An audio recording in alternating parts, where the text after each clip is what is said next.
WW3 News. So, European Union's doubling down regarding 2035. You can't sell petrol diesel cars anymore.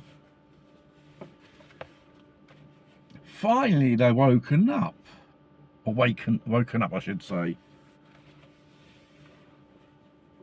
to the reality of this EV madness. Force everyone having an EV from that date onwards. It will be an absolute disaster for the European economy. Then afterwards you got Tavares saying European motor industry is doomed because the Chinese will buy everything. Well, they have bought a few brands in Europe, didn't they? The Chinese. And all the surplus vehicles which they made in China, they imported in Europe. And afterwards, the European Union wants to put taxes on the top of these importation of the vehicles. Because most of the components, especially when it comes to electronics, come from China. Without that, you can't even make your own fucking cars at home, can you? Despite you want to ban those cars which are made in China or overseas. The fact is, regarding China, you can say thank you to Bill Clinton. More than 35 years ago, which he was the first one to say, let's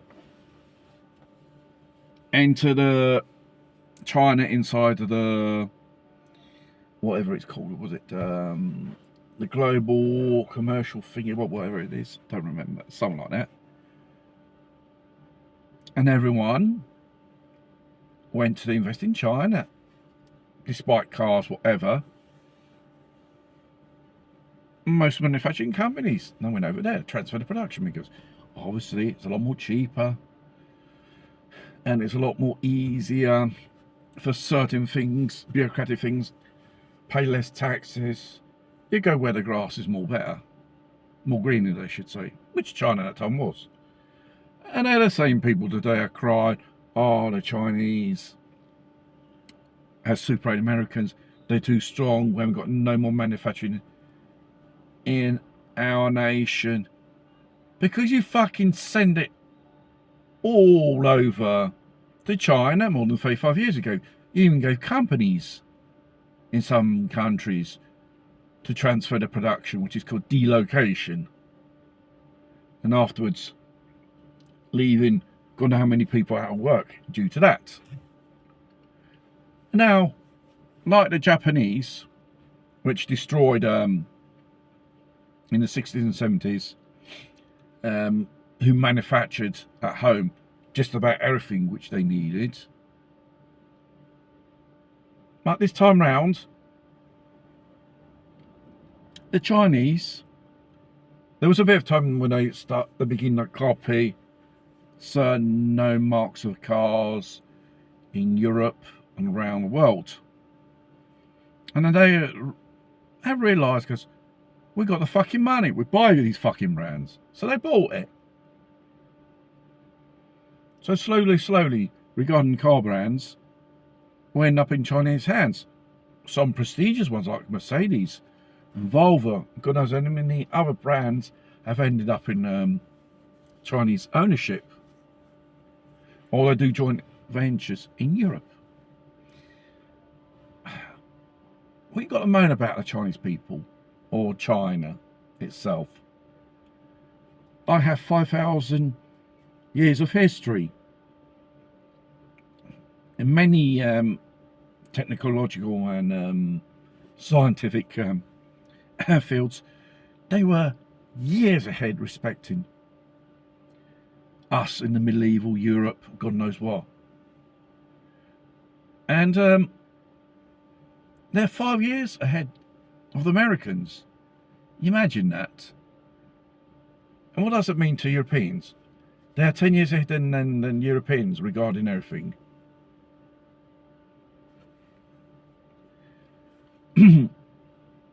It's time people should assume their responsibility. It's a business thing.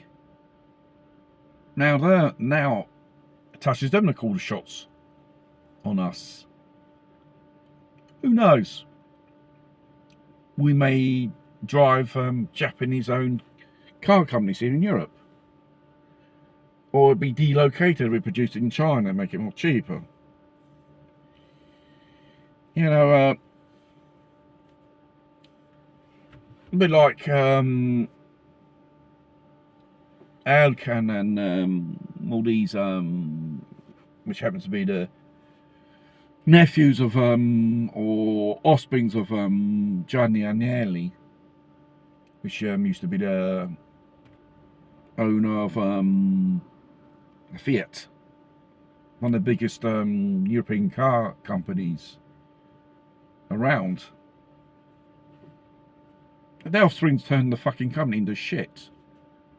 They merged with other shitty brands. They sold off their vehicle to the Indians, and even the robotic sector. Fit used to have a sector which is called, I don't remember, industrial robots. It was the state of the art at that time, the 1980s. When you come to incompetent offsprings, which they want to, God knows what, fight La Dolce Vita, without actually like their predecessors, the old school management, who actually started off, you know, physically and personally involved in these entrepreneur projects. But these days, these managers, they are born with a silver spoon in their mouth. They probably went to Eton, oh God knows, some stupid snob college, and they're radical chic snobs, drag along with the globalists and all that shit. These are the managers of today, and it explains why companies, big companies, are going tits up, because they're filling incompetent managers. And they want incompetent managers, stupid people, because they're more easy to control. Problem is, you need not the quantity of the person, the quality of the person who you have running these companies. From a simple employee to the top manager, it's important, the quality of the person, and it's a professional preparation.